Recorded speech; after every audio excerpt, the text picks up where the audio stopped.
hypothèse A ou B est vraie, non B ou C est vrai. La conclusion est une implication.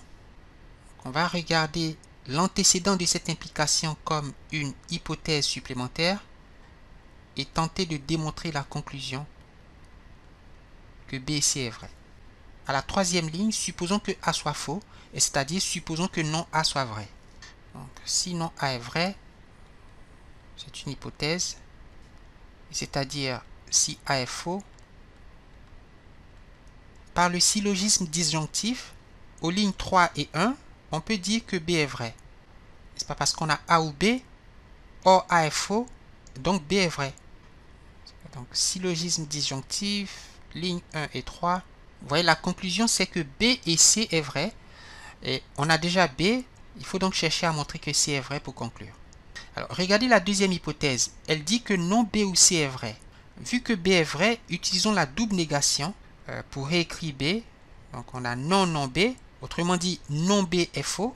Donc, ça, c'est la double négation à la ligne 4. Alors, comme non B est faux, alors que non B ou C est vrai, par le syllogisme disjonctif, C est vrai. Donc, on a C qui est vrai à la ligne 6, par le syllogisme disjonctif, pour les lignes 2 et 5.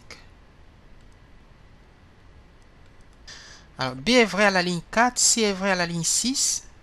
La règle de conjonction nous assure que la conjonction de ces propositions est aussi vraie. On a donc B et C vrai à la ligne 7. Et cela se justifie par la règle de conjonction lignes 4 et 6. Et voyez, on a montré que si A est faux, alors B et C est vrai, n'est-ce pas? Alors B et C est vrai. On a donc montré que non A implique B et C. On a établi au moins d'une preuve conditionnelle. Ici encore, le conséquent ou la conclusion est une implication. La première prémisse indique que la conjonction des propositions A, B et C est vraie. On peut par associativité écrire que A et B, entre parenthèses, et C est vrai, n'est-ce pas? Justification, eh bien, par associativité de 1. Et ceci peut se simplifier en utilisant la règle d'inférence de simplification. À la ligne 4, on a A et B. À la ligne 5, on a C. Donc, on a simplifié la ligne 3. Alors ça, c'est intéressant parce que A et B est l'antécédent de la deuxième prémisse, qui est une implication.